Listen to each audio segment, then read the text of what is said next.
Sit yourself down. This, by the way, if you don't know, is Sir Cliff Richard. Here he is.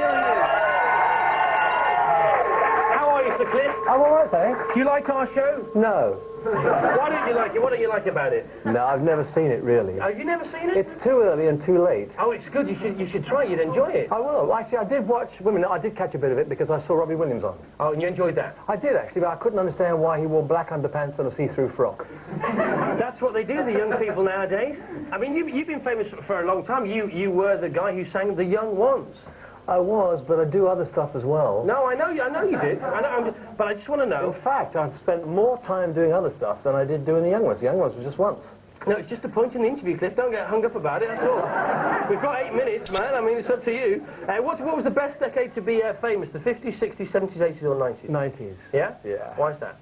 Well, because you can do so much more now. I mean, when we first started, the Shadows and I would go on tour and they'd say there are lights, but of course they were either on or off. Nowadays you can do shows with lasers, you can have great sound systems, you can actually sound like your records now. So I think it's much more exciting now. Do you consider yourself an artist or a singer? I suppose I sing. Yeah? It's dubious, but I sing. Because none of us really know whether we're really any good or not. We only know that we make certain noises with our voices. It's not as though we're opera singers. You know, with an opera singer, you can tell whether the guy's actually good at what he does or not. But with the pop world, there's so many of us, and they're all so different. All you have to do is make a sound that hopefully a lot of people might like, and you've got a career. So I think of myself as a singer. But are you scared of failing? Because everything you do seems to work. Everything is a success. Is that more important than actually just pushing the boundaries? Well, I mean, no one wants to fail, but you can't help but worry. But it's fun sometimes, isn't it? No, never. Mind you, but you've done it, I haven't. So... Oh, really? When was that, Cliff? Well... Just tell me when it was. No, honestly, it's my new image, really. I'm trying to be really tough, but fair. Okay. Well, I mean, failure is not something that you chase. What you do is you chase success. I mean, well, you've moved your life around quite a bit, and every time those of us who make records, you make a new album, and then you put your fingers together and think, will they like it? On the whole, if you're really lucky, most people like it most of the time, but you're going to have the odd one that slips up that doesn't make it as big as the others. But I've never wanted to fail, not even for the excitement of knowing. I mean, I just would rather not fail. I'd rather have number ones every single rotten time. But that's not, it's not feasible, though. You cannot have a succession of totally 100% successful things in your life. It's impossible. Now, you are a guy who's done many things, and Danny Baker, huge fan of yours, and he pointed something out, and I think it's absolutely fantastic. Your song, It's So Funny How We Don't Talk Anymore, you made a backing vocal out of the word sheep. Well, I didn't. I mean, I think that's pushing the boundaries. I don't know about you. The actual credit has to go to Alan Tarney. He's the one that did sheep. I mean, Can we do this? Can we do this? It's so emotional, though. Okay, well, Nathan and Will are willing to do this for you. There's a microphone, if you don't mind.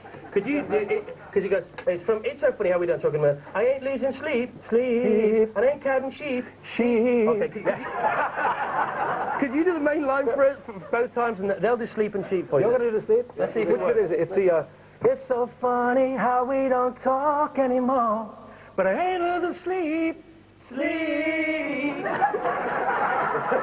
I ain't counting sheep, Yes, all right. Okay. I believe there's nothing wrong with that. Flipping brilliant, I tell you what, you know... Fancy coming on tour? Don't encourage them, please. We have enough trouble as it is. So you've earned millions of pounds. My guess is you've given lots of it away. Would that be right? Yeah, I have, but you know, I only give 10% away. You know, it's funny. God asks for 10% and the government asks for 40. There's a great, huge discrepancy. So, but I've, for a number of years, felt not exactly guilty about earning money, but feeling kind of responsible, thinking, do I really have the right to keep all of this? And the answer is basically yes. But if you feel responsible and you think, I'd like to be part of other people's lives, and one of the ways of doing that, you know, most of us in this country have been involved in the telethons, and everyone has supported charities. Why do you do that? Because you feel you want to have a part in someone else's success. And so I felt, well, I'm one of these, I'm like you. We're privileged people, and I think, well, put my 10% in my charity trust, and before I ever come back from a tour, 10%'s already gone. But you can only earn so much. You know that, and lots of people in our game know that. So you must do things now because you want to do them. And genuine ambition, because you've done so many things in your life. Genuine ambition, does it still know where you live, or do you have to make your ambitions up? No, I think I'd have retired about 10 years ago if I could have killed off ambition. If you could just get rid of the feeling that, you know, you hear someone else's record and think, well, I could do as good as that. Or you've just done a concert and you think, oh, I've got to get better than that. If you could get rid of the ambition, I think a lot of us might retire a lot earlier, but it's still with me. Is it still there naturally? Yeah, I don't know what it is. I can't define it for you. I do Heathcliff, and it's a huge success, and I'm thinking, it would be easy to say, let's stop there. You know, that's the biggest and best thing, as far as I'm concerned, that I've ever done. So, I mean... But I can't stop there. You think, I've got to find something else. Now, you're going to count to a final age because you're as fit as a fiddle.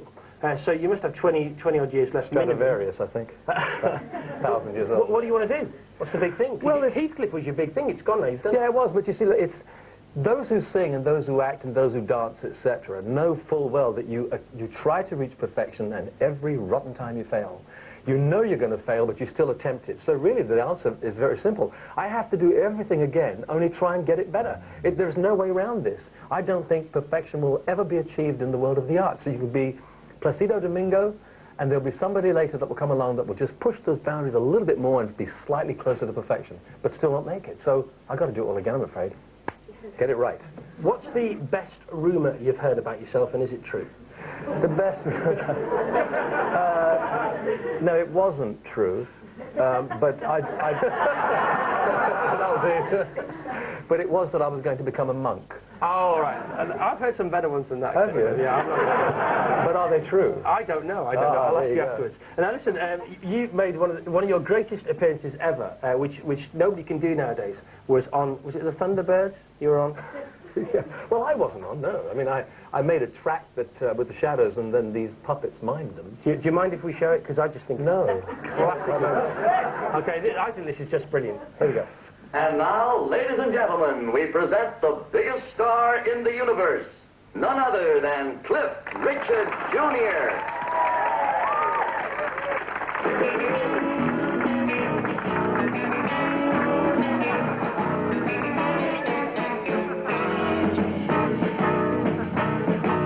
Sometimes I feel you are cheating me, then you kiss me and my mind is free.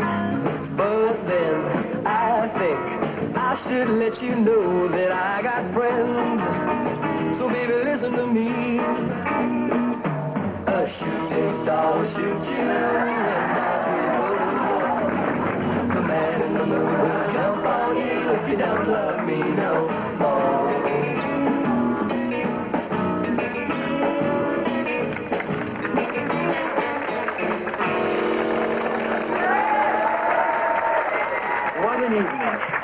It isn't over yet, Alan.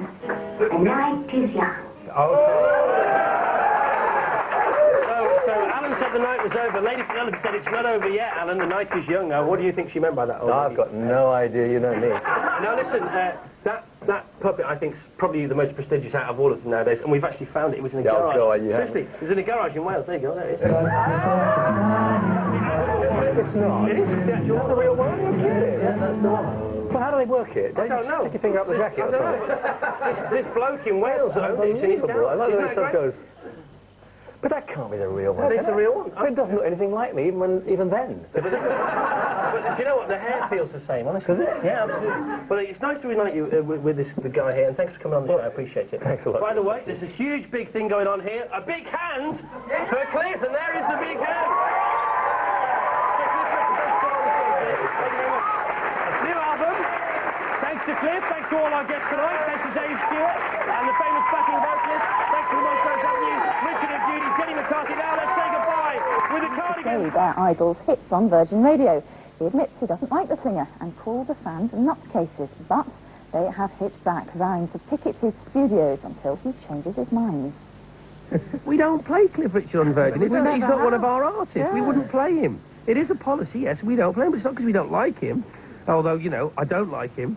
Chris Evans made his views on Sir Cliff Richard quite clear during his morning radio show today. The reason for his outburst, a group of fans protesting outside his Soho studios, about his refusal to play any of Cliff's records.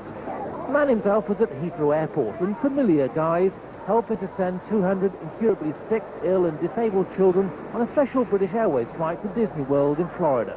I've managed my career without him. I think I'll cope without him for the next 20. Will he be there for 20, though? That's the main thing. At the heart of the spat seems to have been a recent appearance by Sir Cliff on Evans' television show TFI Friday, when he, Evans that is, thought Sir Cliff had been rude to him. I said the singer had been rude on an appearance on the Channel 4 programme TFI Friday. I agree with that bit. I do think he was quite rude, actually. Evans responded by claiming Sir Cliff complained about having to pay 40% tax that wasn't in keeping with his charitable image. No, I said God only asks for 10. The government asked for 40. It's meant to be a joke, but then he doesn't have a sense of humour, does he, really? More importantly for Sir Cliff is the question of airplay. Recently, he sent remixes of his latest single under an assumed name to radio stations that normally refuse to play his songs.